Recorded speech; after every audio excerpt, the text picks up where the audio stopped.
Hello everybody! This time, my video is about Wadi Rum. I'm going to share with you about our jeepney tours experience, the hospitality of the Bedouins, and of course, the Buble Hotel experience in Wadi Rum. Wadi Rum, also called the Valley of the Moon, depicted as Mars in several Hollywood feature films. Wadi Rum is an Arabian fairy tale waiting to be discovered. Home to nomadic Bedouin tribes, Wadi Rum is a quiet getaway of stars, sand, and sun, a perfect complement from Amman's epicenter. Once inhabited by the Nabateans of prehistoric times, Wadi Rum allows you to get lost in large landscapes and horizon lines. The calmness of the desert is sure calm your spirit and declutter your thoughts. Wadi Rum is waiting for you. The site is one of Jordan's UNESCO World Heritage Sites. This area of Jordan is quite isolated and largely inhospitable to settled life. The only permanent inhabitants are several thousand Bedouins, nomads, and villagers. There is no real infrastructure, leaving the area quite unspoiled. Apart from the Bedouin goat air tents, the only structures are a few concrete shops and houses and the fort headquarters of the Desert Patrol Corps. Wadi Rum is less sandy desert but more a mountain desert. Very good pictures can also be taken from the area north of the Turkish rail track parallel to the road from the Aqaba highway to Wadi Rum. The best time to visit is spring or autumn to avoid the cold winter nights and hot summer days.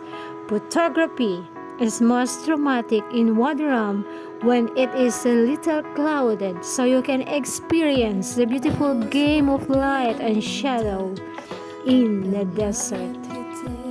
Private vehicles are not prohibited past of the village of Wadi Rum. However, if you want to experience the grandeur that the Wadi has to offer, you will need to hire a guided camel or a four-wheel drive or jeep tour.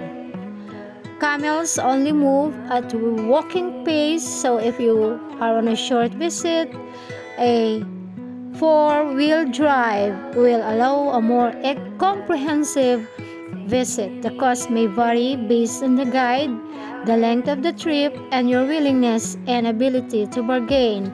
On our experience, we have our tour guide has prepared for us 3 jeeps. We are 13 people in our group. The usual price is 50 to 75 Jordanian dinar per jeep for a 3 to 5 hour tour, or 20 Jordanian dinar per camel per hour. The 4x4 tours are basically driving around and stopping at several sites, taking short hikes and having tea. Some tours are only going back and forth, taking 3 hours, for which 50 GD is quite expensive. So make sure when booking your tour to ensure a 4 to 5 hour round trip tour and understand which sites are included. The first camps are between 1 to 2 hour walking distance away from the Wadi Rum village. So starting early, you may want to walk and check out for 3 to 4 of these camps. A scam in the area is that some taxi drivers in Aqaba or other places claim that they can arrange your tour to Wadi Rum. The scenery in Wadi Rum is very good, and the area also has something resembling the 7 pillars of wisdom. Are the listing of what to see in Wadi Rum. First is Abu Kashwa Canyon. This is a sandy canyon with desert tree. Guided tours will drop visitors at one end and they can walk through the canyon to be collected at the other side. So this is Abu Kashaba Canyon. The second one is Anfashe inscriptions. Not far from the red sand dune area, this mountain has depictions of a camel caravan from the Nabatean and the Talmudic period. The third one is the Burda Rock Bridge. It is the highest rock arch in the protected area at 80 meters. It can be seen at a distance from the valley below or a multi-hour walk to see it up close and walk across the bridge. The fourth one is Jabal al-Kharaz, white sandstone natural rock bridge formation that spans 34 meters high. It was a filming location for the setting of the Caravan of Wonders in the 2019 live-action adaptation of the Disney film Aladdin. The fifth one is Kaz Ali Canyon, arguably Wadi Rum's best sandstone. A lone site, this narrow canyon contains numerous ancient inscriptions and petroglyphs, rock carvings of animals and humans. The sixth one is Lawrence's house. Nobody is certain that this was Lawrence's house, although there are stories that he both stayed or stored weapons here.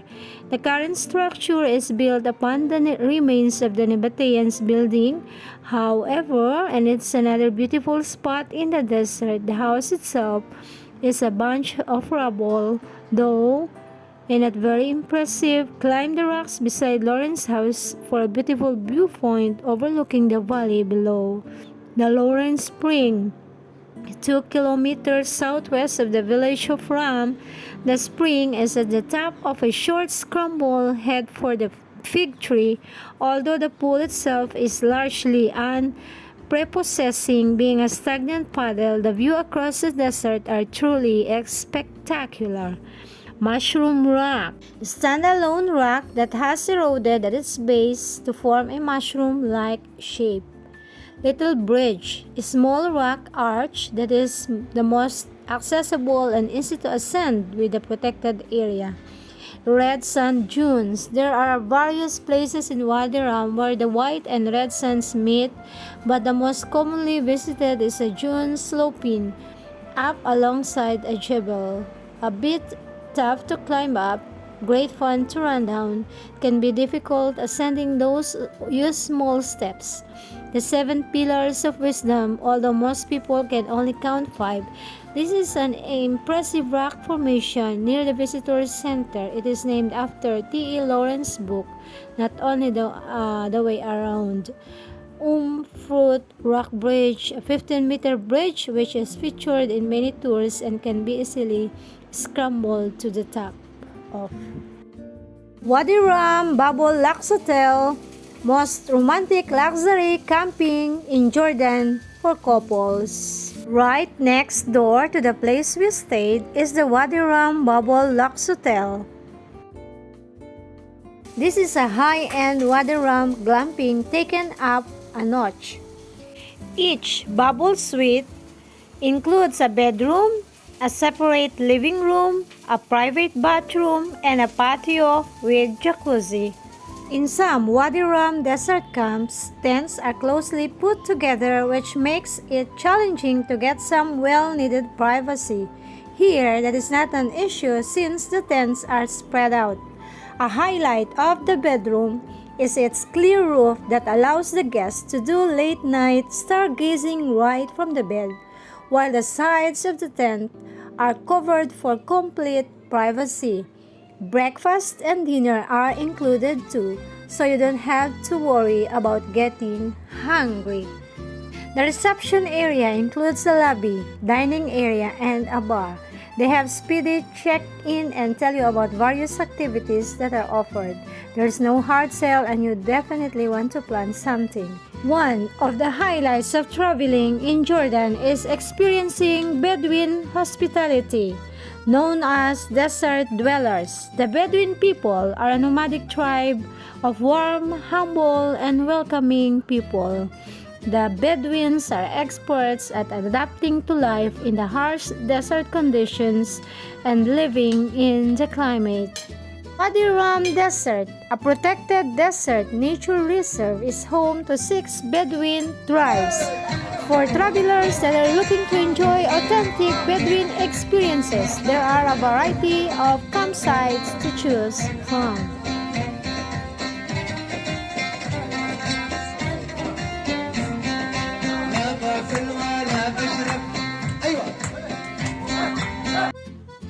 Zarb is a type of Bedouin barbecue and a local delicacy. Zarb typically involves a meat such as chicken and a variety of vegetables including potatoes, carrots, and zucchini. What makes Zarb special is that the barbecue is located underground in a large pit.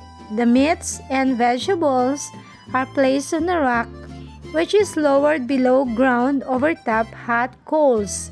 The pit is covered with sand until the zarb is finished. Zarb is a must-try dish when visiting Wadi Rum. Bedouins are very proud of their cuisine and are eager to share their local specialties with their guests. Below are written about a few of the foods you are likely to encounter when you visit us in Wadi Rum. The Bedouin tea, of course. Your first introduction to Bedouin cuisine will almost certainly be Bedouin tea. The tea is made from a unique blend of plants found out in the desert, typically served in a small glass cup. Also, the Bedouin bread. This is a simple circular flat bread that is eaten with all meals of the day, and also the zarb and mansaf. Mansaf is the national dish of Jordan and is a popular dish in many parts of the Middle East. The name mansaf means large tray, which is how the dish is served. The large tray contains a large bed of rice topped with meat and sometimes vegetables. Mansaf is usually topped with lamb, however the use of different meats is not uncommon. Bedouins eat mansaf either with their hands or with tasty Bedouin bread.